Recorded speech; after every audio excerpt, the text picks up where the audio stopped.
Welcome to the episode of Thoughts of an Average Joe podcast. It is Taroy Jackson, man, your favorite average Joe. Hey, man, like I told y'all, man, I be here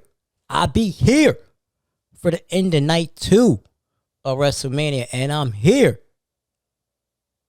Hey, man.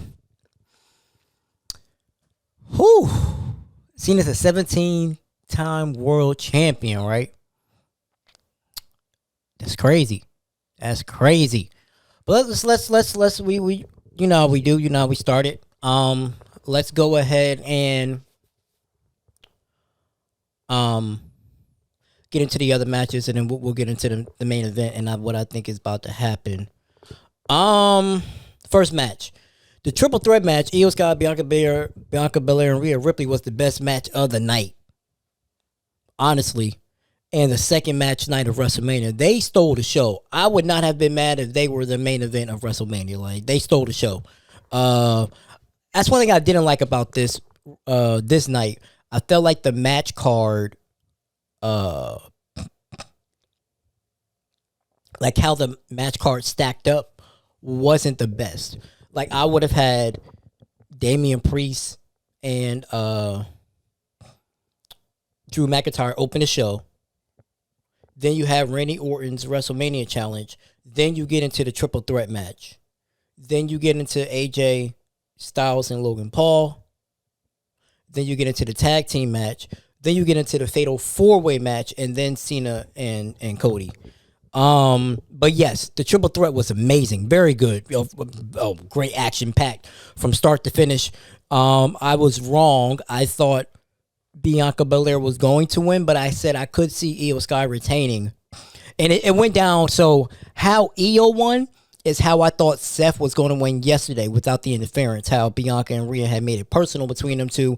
Io come in at the last minute, bam, get the, the eye in the sky, and she wins. But it would have been like Seth with the curb stomp, not with the betrayal. But I'm not mad that Io won, so I'm assuming there's going to be a few now between Bianca and Rhea, because that's not done. But I think what this one does for Io is about to be the same thing it does for Seth. It's about to make her an attraction. Like, she's about to be up there popularity-wise with Rhea and Bianca, because those are the two biggest women in the game right now on WWE is Bia and Bianca. Jay's popular, but she's not there yet ring-wise.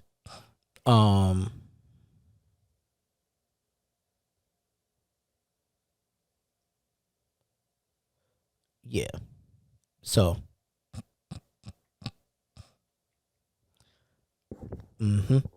Yeah.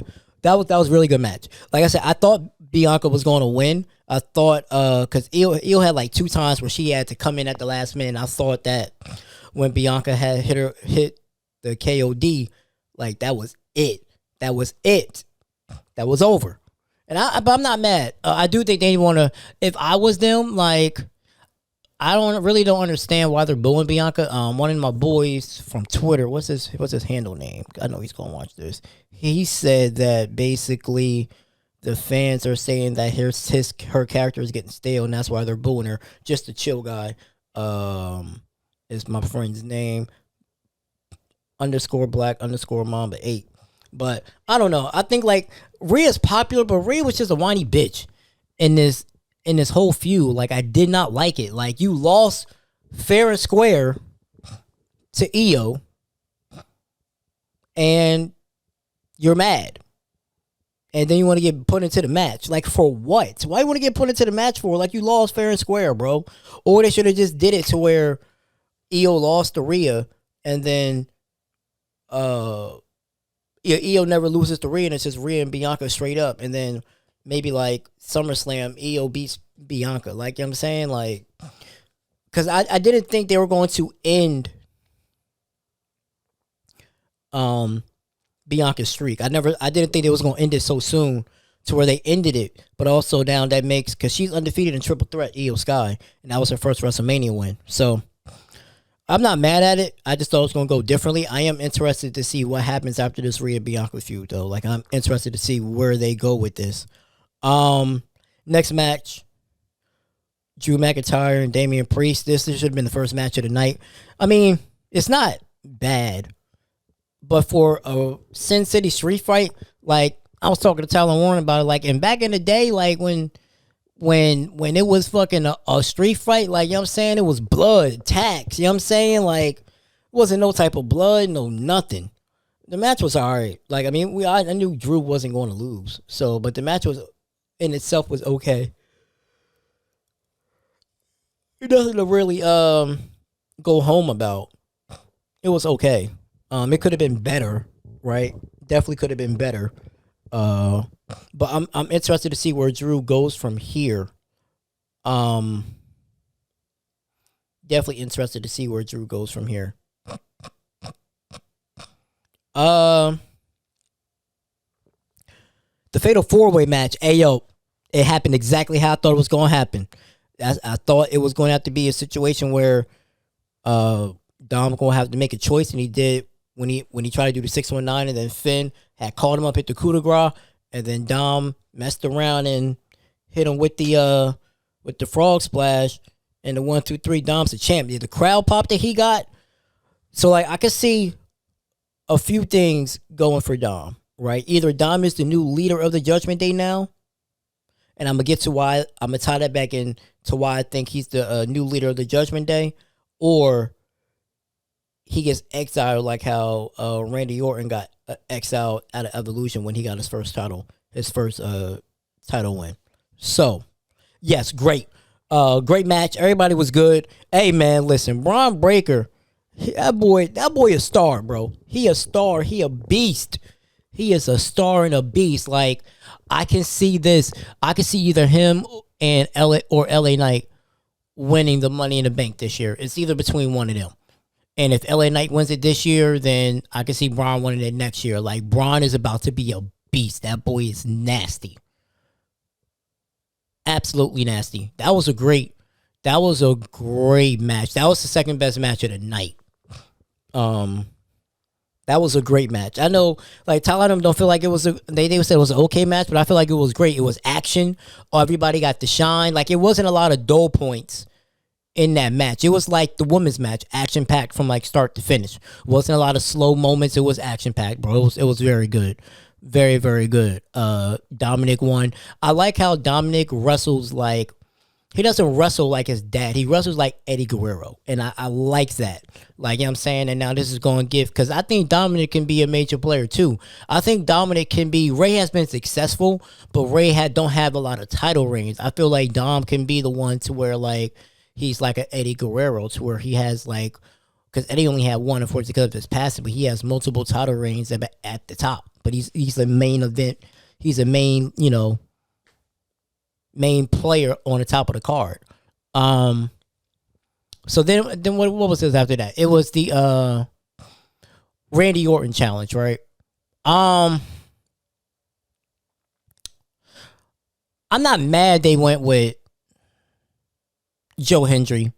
I personally thought it was going to be Nick Aldis, who was going to come out, or I was like, they got a TNA connection, maybe even Jeff Hardy. You know what I'm saying? He's older, somebody he's safe to work with. But I mean, Joe Hendry wasn't bad. This was like, hey, listen, if you know what I'm saying, we got the partnership, let's see how you shine on WrestleMania. So, I mean, it depends on which crowd you're talking to. I know Tyler Warren ain't like it, but they also don't watch NXT, so that's where he's been, like, with the TNA and NXT partnership. So I ain't like, I'm not mad at Joe Hendry. Definitely a quick match. You know what I'm saying? Somebody that could take, it was important to get somebody Randy who could take a loss and it won't like hurt him. And like, that was the perfect guy to do it outside of Nick Aldis. So yeah, I ain't mad at that. The next two matches I really didn't care for. AJ Styles, Logan Paul, I ain't really care. I mean, AJ Styles, Logan Paul, I ain't really care. I thought AJ Styles was going to win, but I could see, Logan winning. I ain't really care for that match. And then the women's tag team championship, I really didn't care for. Like, I'm not necessarily a big, huge fan of Bayley, but I am a fan enough to where I don't think you take her off the card for Becky Lynch. Like, that's kind of fucked up. Like, that's low key disrespectful to Bayley. Like, because in my opinion, the only difference between Bayley and Becky is Becky sells more merch than Bayley, but they're on the same playing level field. And then for them, like I guess, like as I was like, I thought Raquel and Liv were still going to retain because they just won it, but it's like, okay, Becky and Lyra won it. Okay, it didn't make sense at first because I was like, why is Becky coming back? But I didn't know that Lyra was from Ireland, so I see the connection, but it's still annoying because I don't. Just Becky's getting stale to me. And then to win the tag team goal because it's plain and day right in front of our eyes. Just going to win the tag team goals, and then she's going to turn on her, and because she wants to go after the.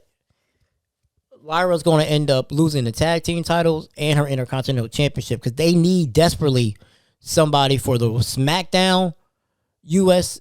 Women's Champion and the Raw Intercontinental Championship, like a veteran to elevate it and then to drop it back to him. Like remember when Becky was had the little NXT run and she was the champion for like a couple weeks, elevating it, having like matches every week, and after like a month she dropped it back to the champion. Like it needs that badly. So I could see. I wish Bayley would have went after it, but I can see Becky going after it because I will say this: like Becky, in my eyes, is starting to become part-time, but she's not. But when she comes back, she works a full-time schedule. But I don't know. I'm just over the Becky thing. I didn't think that she needed that. Like I would have kept Bayley in there personally. But the main event, man. Cody Rhodes, John Cena.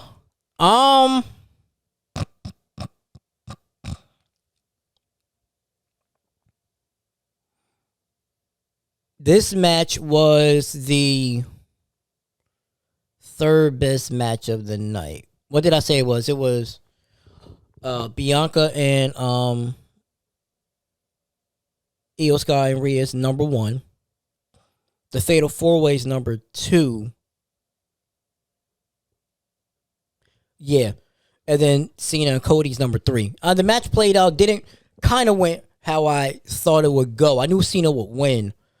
But it was slow. Very slow. And it kind of went how I thought it was. I said like it would be close at first and then Cena would just dominate. And like out even before like the first ref bump, Cena was hitting all types of AAs on this guy. So, like, Cody had a little offense and then the red bump happened. I do think it fell a little flat because everybody was expecting, like, a lot of people were expecting The Rock and Austin to come out. Like, somebody to help Cody out. But when Austin came out to announce the attendance, I said, yeah, he's not going to be involved in the storyline. But I was surprised The Rock didn't come out. And now it's starting to make me think, like, is that why we haven't seen The Rock at all? Because he knew he wasn't going to be there, so that's why he added Travis Scott to the mix, so Travis Scott could be the one to run interference. Because I feel like it would have been better if The Rock was there instead of Travis Scott. The ending fell a little flat because it was like Cena just needed a distraction. He didn't really need help. And when he hit him with and I think it was because they ended WrestleMania early. Like, I'm thinking like, okay, we still got like another like 20 minutes to go because they normally end at night 1 at 11. So night 2 normally ends at 11. Like, damn. This was like time-wise like a fucking it was Raw. It was like time-wise, it was like a Monday Night Raw episode. Like that's why I thought it would be a little bit bigger. Like they ended it mad early. But I knew he would get 17. But what I did not see, so I thought like Seth Rollins was going to come out and reveal he's the third member, and he didn't. So it got me to wondering, like, okay, is that storyline separate, or is it more of it's going to be revealed Monday night? Because I felt like if they were going to do the reveal, they would have did at WrestleMania. So maybe Seth is separate from The Rock and Heyman, which Tyler had brought this up, so I'm gonna give Tyler credit. Got me thinking that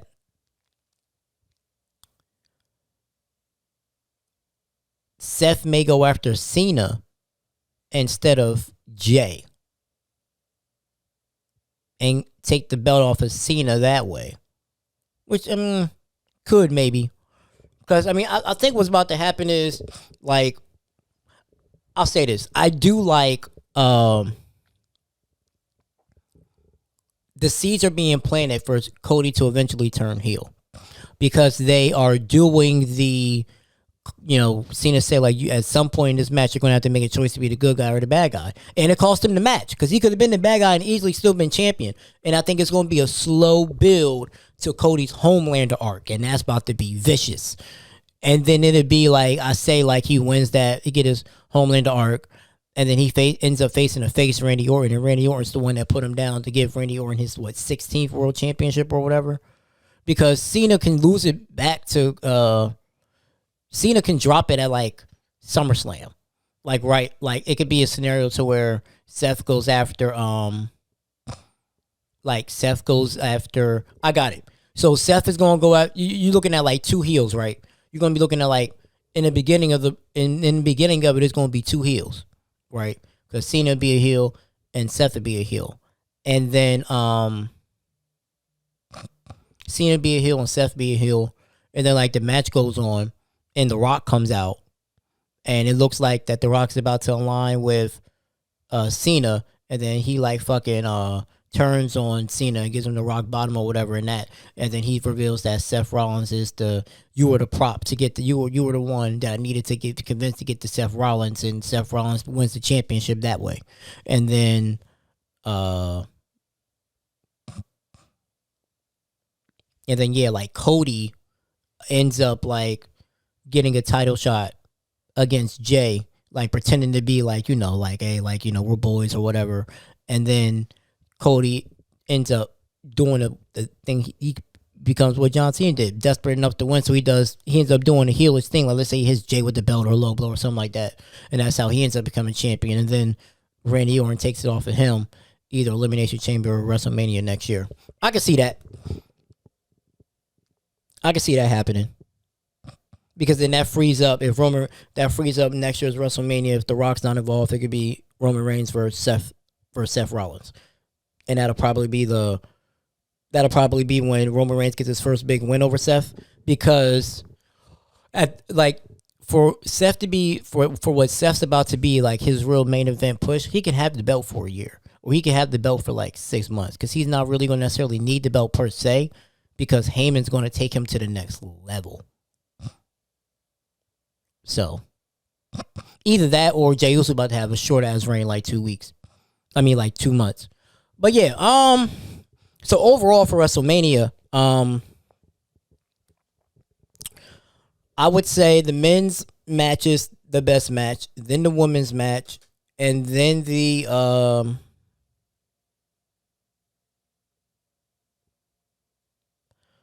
men's match, women's match. What match was yesterday that was good? The triple threat, men's match, women's match, and then I'm gonna go fatal 4-way. Then I'm gonna go Cena, Cody. Then I'm gonna go LA Knight, and Fatu, and then I'm gonna go Jay and Gunther. And then everything else after that. Oh, and then Tiffany and Charlotte. And then everything after that is just kind of filler. But I'm interested to see what the Raw after WrestleMania is going to be like. What's next for Cody? What's next for Cena? Like, because I was like, damn, Cena wins. He could set up like some last time feuds people want to see. Like, we're probably going to get Cena CM Punk. Shit, we may even get Cena Gunther, and we definitely gonna get Cena Randy. I would not be shocked if like Cody doesn't get a rematch and maybe Randy goes after the belt first. Right, you know what I'm saying? Like at Backlash, since it's in St. Louis. Of course Cena wouldn't drop it that fast, but you know what I'm saying? Shit, we might even get Cena AJ Styles again. And I think at some point, depending on how long he's a champion, they're gonna end up getting Cena and Logan Paul. I don't really care for it, but I think that's what's about to happen. Because if you're going to repackage Gunther, have him go after the title that he lost. You have him face Cena, because a lot of people want to see that match. I think that'd be a good match.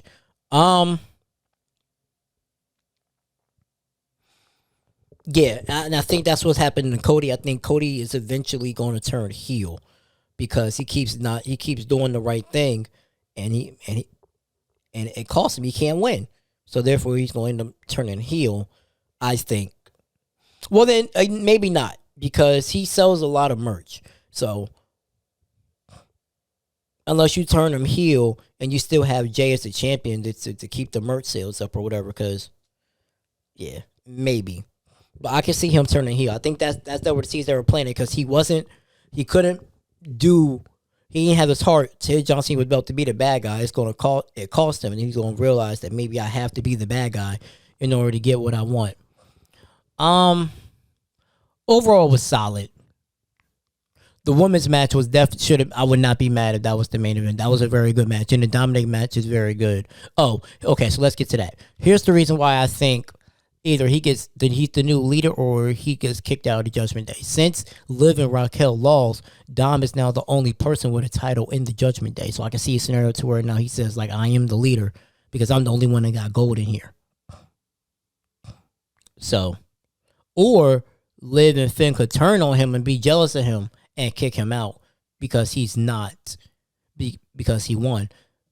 It could either be that he's the new leader and he kicks Finn out, or they turn on him and he gets kicked out, kind of like Evolution style Randy Orton, which will be good because I think it's time for Dom to be on his own. He don't necessarily need to be with the Judgment Day no more. Like he's gotten better as a wrestler, I think, and he's good on the mic. And you heard that reaction. The fans are starting to like Dom. It's not like, you know what I'm saying, like I think Dom can carry his own now to where he don't necessarily need him to be with the Judgment Day. And then you break the Judgment Day up because it's time for them to go and let Liv kind of go back and do her own thing. Because I definitely think Liv needs another proper world title run, like to where she can actually show her ability as a wrestler, not this just heel, cheating to win, scared shit. So that's it, man. That's my thoughts on night 2. I am very much so really intrigued on what happens with this Seth Rollins thing. Now that it wasn't shown that he was with The Rock, that he's not one of The Rock's henchmen, and The Rock isn't even there. That's another thing. Like, The Rock not showing up was disappointing. Like Big E not showing up. Like, he wasn't, like, because what was the point of having him at Elimination? You could have just had Cena do this without The Rock being there. Like him turning heel. Because what's the point of him turning heel if he wasn't going to be there at all for the build since the Raw after WrestleMania? And if he fucking shows up tomorrow, nigga, I'm going to be pissed. Because where was you at WrestleMania? If you could have easily made it if you showed up tomorrow at the Raw after WrestleMania. Like, yeah, no. Cena could have still won and been heel without The Rock's help. Because their storyline it just don't make sense because it hasn't been fucking explained. But yeah, happy for Io Sky, man. Definitely happy for John Cena. I don't think Cena keeps it past SummerSlam though, because he's not going to retire a good guy. But it was a good episode. I mean, it was a decent WrestleMania. I plan on being on to the next one with Warren, so we can go ahead and do that. But I appreciate y'all, man. I don't know if it's going to be an episode on Wednesday because I essentially dropped 2 episodes in 24 hours. So, subscribe to the YouTube, man. The Average Joe Media LLC. The link's going to be in the description below, so you could go ahead and subscribe to that, man. You know what I'm saying? Help support a kid.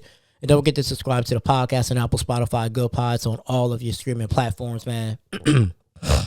I may start doing like just wrestling pay-per-views reviews because I'm a big, I got a lot of passion about this. All right. But yeah, man, that's it, man. Follow me on Instagram, man, The Original Playmaker, man. Love y'all. Appreciate y'all, man, for holding me down, man. We 30 away from 300. 30 episodes away from 300, man. Let's go ahead and knock this out. Love y'all. Appreciate y'all, man. It's your favorite Average Joe signing off, man. Peace.